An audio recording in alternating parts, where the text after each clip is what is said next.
Welcome to Hatman Strikes Back Daily Boxing News. So according to reports, Jaron Boots Ennis and Vergil Ortiz are currently in negotiations to fight each other on this upcoming February 22nd card in Saudi Arabia. Now, for Ennis's past two fights, Avanesian and Chukajan, I've been saying that Ennis looks completely dead at the weight to me. Drained, he's outgrown the division. I said that after his fight against Avanesian, and I don't recall anybody else saying it at that time, but I certainly thought he was showing all the signs of being drained against Avanesian, because I've seen many of Boots Ennis' fights prior to Avanesian where he looked a lot more sprightly, more energetic. He was able to maintain his distance better. He had more life in his legs. But this year, 2024, he's looked extremely flat. He's lost a lot of speed, lost a lot of energy, to my eyes anyway. Looks like a guy who's drained. And so to that point, I want to draw your attention to something. So Boots Ennis and Vergil Ortiz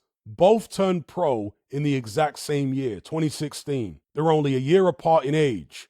Boots is 27, Vergil Ortiz is 26. But if you look at Vergil Ortiz's BoxRec page here, when he turned pro back in 2016, it was 140 pounds. He moved up to 147 back in 2019, which is nearly 6 years ago. And he was at 147 from 2019 up until this year, 2024. So since turning pro, Vergil Ortiz has moved up 2 weight classes. So he's competed in 3 different weight classes, basically. Contrast that to Boots Ennis. Turned pro the same year, and he hasn't moved up any weight classes. He's only competed at 147. So this should drive home what I've been saying about him being weight drained. When he turned pro, he was like 19. He's now 27 years of age, making the same weight limit that he was making when he was 19. A move up in weight is long overdue for this guy. Way overdue. Think about it. He's clearly a naturally bigger guy than Ortiz. Yet Ortiz has moved up in weight twice, and Ennis has never moved up in weight at all when he's the bigger guy. And I suspect this is why Ortiz's team are trying to fight Jaron Ennis at 147 rather than 154. This is according to Eddie Hearn, who is Ennis's promoter. He says that the offers and the negotiations with Vergil Ortiz's team have been in regards to a fight at 147, not 154, which a lot of people are surprised about. But to me, it actually makes a lot of sense from Ortiz's side of things, because I don't think Ortiz is as naturally big as Ennis. I think he could make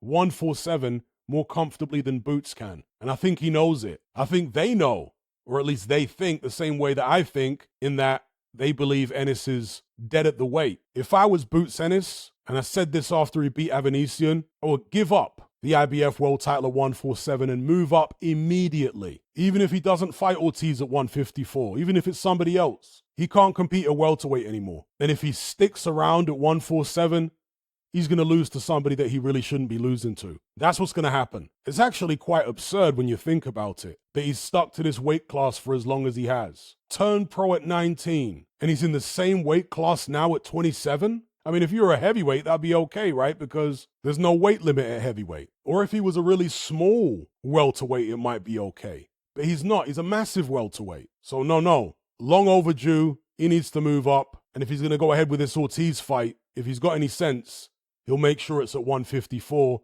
for Ortiz's interim WBC belt. And as a boxing fan, I don't want to see either guy drained. I want to see both guys firing on all cylinders, 100% going into the ring. Why would anyone prefer to see a guy drained versus fully hydrated going into a fight? Anyway, just some food for thought. Leave me your comments below. Don't forget to like this video, share it, subscribe if you haven't done so already, and I'll catch you on the next one. I'm out.